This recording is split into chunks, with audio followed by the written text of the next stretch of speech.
आप सभी को मेरा नमस्कार। साथियों, गीता जी में चौथे अध्याय में आता है एक श्लोक, 36वां श्लोक है, अपि चेत्सि पापेभ्य सर्वेभ्य पापकृतम सर्व ज्ञान प्लवेनैव व्रजिनम संतरिष्यति। कि यदि तू कितना भी बड़ा पापियों में पापी क्यों ना हो, यदि अभी ज्ञान रूपी नौका को उपलब्ध हो जाएगा तो बड़े से बड़े पाप रूपी समुद्र से पार तर जाएगा।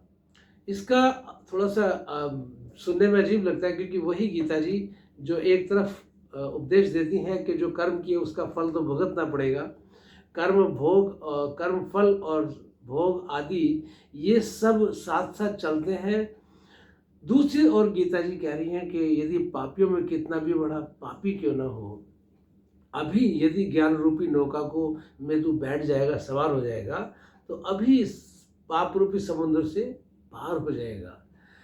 ये इसको मुझे समझने में बहुत वर्ष लगे, क्योंकि बड़ा कंट्रास्ट लगता है कि एक तरफ तो क्या कि यदि जो कर्म किए उसको फल भोगना पड़ेगा, दूसरी ओर कहते हैं कि यदि अभी ज्ञान को प्राप्त होगा तो सारे कर्म, सारे पाप कर्मों से, पापियों से में कितना भी बड़ा पापी क्यों ना हो, मुक्त हो जाएगा।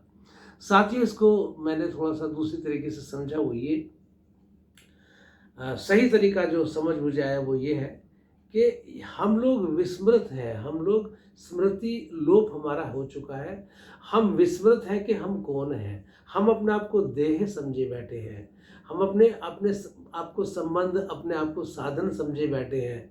जो तमाम साधनों जिनमें हम जीते हैं, जो हमारे नाम है, जिनसे हमारा संबंध है, हम अपने अपने आप को मन समझे बैठे हैं, भावनाएं समझे बैठे हैं, इमोशंस समझे बैठे हैं। हम अपने आप को विचार समझे बैठे हैं, बुद्धि समझे बैठे हैं। तो लेकिन एक चीज़ नहीं समझे बैठे, वो ये है कि मैं शांत आनंद स्वरूप आत्मा हूँ। हम ये नहीं समझे बैठे, बाकी हम सब समझे बैठे हैं। तो यदि व्यक्ति इस तल पे धीरे धीरे आ जाए कि मैं शांत स्वरूप आनंद स्वरूप आत्मा हूँ, मैं अमर हूँ, अजर हूँ, मैं मुक्त हूँ, मैं बंधन में नहीं हूँ, मैं स्वतंत्र हूँ, स्वच्छंद हूँ, मैं परमात्मा का पुत्र हूँ, यदि ये भाव नहीं, यदि ये विचार हमारे गहन मन की गहन स्थिति में प्रवेश कर जाए, और मन भी क्या, मन के भी पार जाके ये अनुभूति होनी शुरू हो जाए, रियलाइजेशन हो जाए कि मैं कौन हूँ वास्तव में। क्योंकि हमने अपनी आइडेंटिटी खो दी है। हम अपने आप को जो वास्तविक स्वरूप हमारा है उससे हट के हम दूसरी स्थितियों में जीते हैं, दूसरे तल पे जीते हैं। गीता जी में भी आता है जो 18वें अध्याय में, नष्टो मोह स्मृति लब्धा प्रसादन में अच्युत, कि मेरा मोह नष्ट हो गया, मुझे स्मृति प्राप्त हो गई है। तो वो स्मृति कौन सी स्मृति है? वो यही तो स्मृति है कि मैं कौन हूँ, कि मैं कौन हूँ, मैं कौन हूँ, मैं शांत स्वरूप आनंद स्वरूप आत्मा हूँ।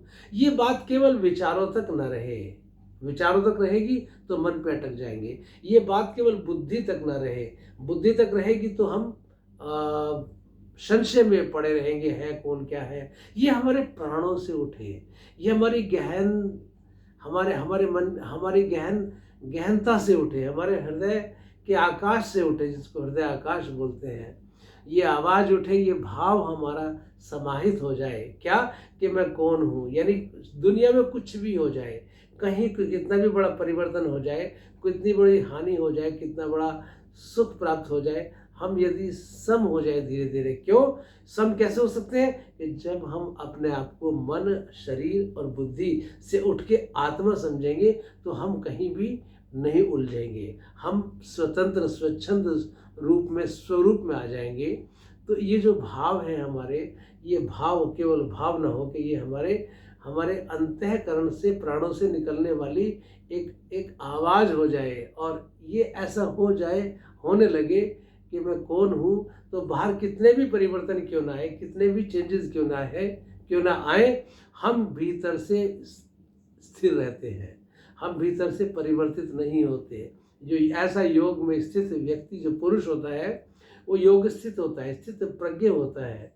कब होता है? जब वो अपने आप को देह अभ्यास से, अपने आप को मन के अभ्यास से, अपने आप को बुद्धि के अभ्यास से मुक्त कर दे, अपने आप को तो वो व्यक्ति बाहर की परिस्थितियां, बाहर के कर्म, बाहर के भोग वो जो चल रहे हैं वो चलते रहेंगे, लेकिन उसकी सोचने की, देखने की, समझने की स्थिति बदल जाएगी। वो आनंद उसका भंग नहीं होगा।